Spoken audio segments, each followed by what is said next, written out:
Let's be real. I'm going to give you the honest truth just like I always do. Like so many of you, I woke up and noticed that Sports Business Journal article claiming Adam Silver pressured Kathy Engelbert to force a suspension for Alyssa Thomas, even though she was reluctant. That is the claim, at least. Now, there was some other stuff in that article that aligned with my intuition, which I'll get to in a second, but that's a very specific charge that I knew would make headlines. And here's the other part of it. I didn't run with it because I've seen and tracked and I follow all this stuff. So I know what sources I trust and I know what sources I'm skeptical of. And I'm not trying to put anybody on blast personally. I just know, I think it's Tom Friend is his name from Sports Business Journal, pushed a number of narratives that haven't exactly held up under scrutiny.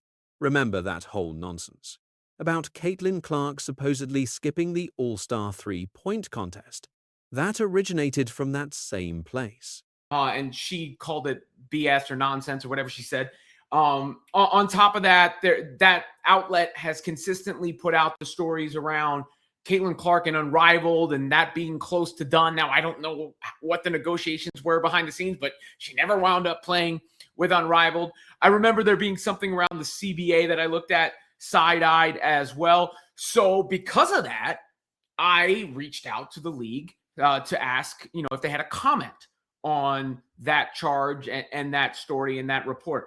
And I got a quote from a WNBA spokesperson stating that the report is, and I quote, absolutely false. That is the official stance regarding those claims. Additionally, an insider informed me that the WNBA refereeing and basketball operations departments examine the footage and then submit their advice to league management. That's what happened in this case. So basically, the account from that side is that those, the refs and the basketball operation said, here's our recommendation. And Kathy Engelbert, who I interpret as leadership there, made the decision based on that recommendation, which to me was the correct decision. I called for an Alyssa Thomas suspension before that game even ended. So I think they got that right. I was ready to move on.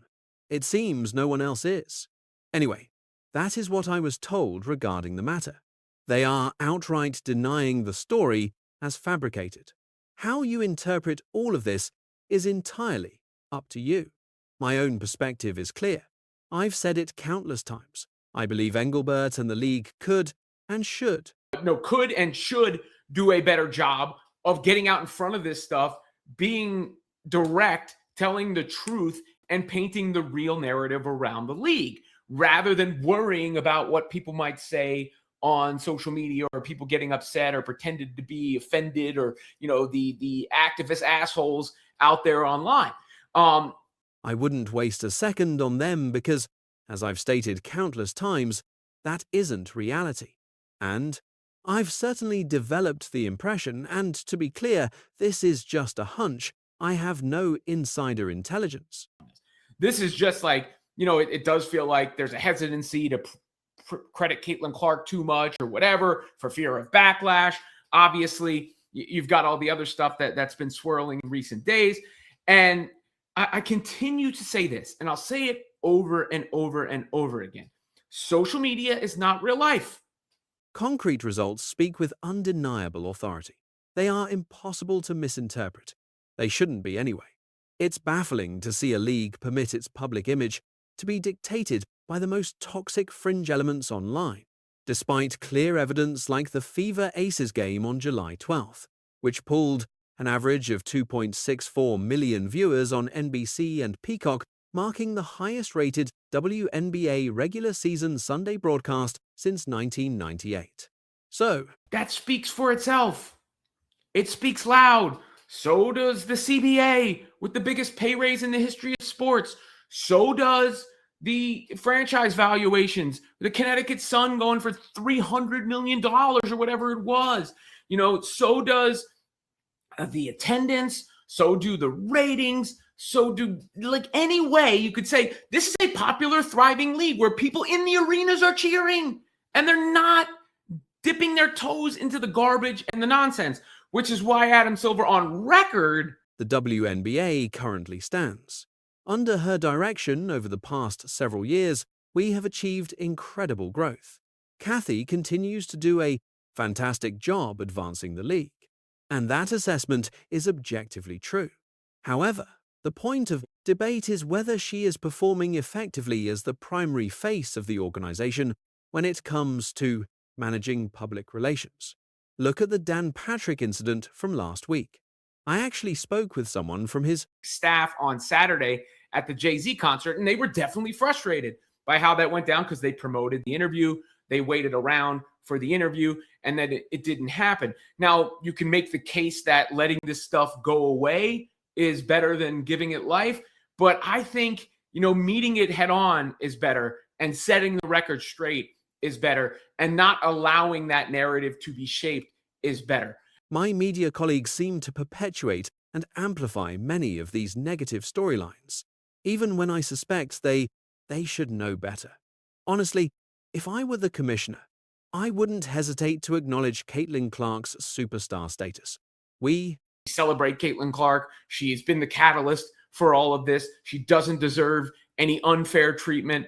We got some of the calls wrong. I'm sorry, in the past. We want to make sure we get those calls right so that she's not on the receiving end of unnecessary contact on the floor. That goes for everybody across the league. Intend to guarantee our athletes' safety. We are committed to high-quality refereeing. We aim to ensure this league remains an inclusive space for everyone. Naturally, we have zero tolerance for malicious comments or anything. If you find the identity of the people, let us know. If you get a threat, let us know. We can report it to the proper authorities. But the story of the league is simple. The WNBA is thriving. The league's popularity continues to climb, and we will not let online trolls dictate the narrative surrounding this organization when the focus should be on our shared success. You see, and answer the questions that and I know there's the whole Congress thing, or they're not technically Congress, but from people in Congress and the public. But a lot of that has been given life because these other things have been allowed to prosper and flourish as the texture and the talking points when they're not. I mean, not if you're being objective. If you're exercising sound judgment. If you are grounded in reality. Because, tell me, do you ever witness this happening in the NFL or NBA? NBA stars have no issue commending Caitlin Clark, right? Adam Silver consistently praises Caitlin Clark. In MLB, or really any other league, I've never seen it. I've never witnessed social media comments dictate the actual news cycle. That is an area where the WNBA must improve. Yet from a purely commercial perspective, you can't deny the league is exploding in growth.